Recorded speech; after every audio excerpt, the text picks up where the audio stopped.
أعوذ بالله من الشيطان الرجيم. சபிக்கப்பட்ட ஷைத்தானை விட்டு அல்லாஹ்விடம் நான் பாதுகாப்பு தேடுகின்றேன்.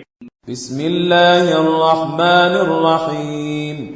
அளவிலா கருணையும் இணையிலா கிருபையும் உடைய அல்லாஹுவின் திருப்பெயரால். قد سمع الله قول التي تجادلك في زوجها وتشتكي إلى الله والله يسمع تحاوركما إن الله سميع بصير. தன்னுடைய கணவர் விஷயத்தில் உம்மிடம் விவாதித்துக் கொண்டும் அல்லாஹுவிடத்தில் முறையிட்டுக் கொண்டும் இருக்கின்ற பெண்ணின் சொல்லை சின்னமாக அல்லாஹு கேட்டுக்கொண்டான். உங்கள் இருவரின் உரையாடலை அல்லாஹு கேட்டுக்கொண்டுதான் இருக்கிறான். நிச்சயமாக அல்லாஹு அனைத்தையும் கேட்பவனும் பார்ப்பவனும் ஆவான்.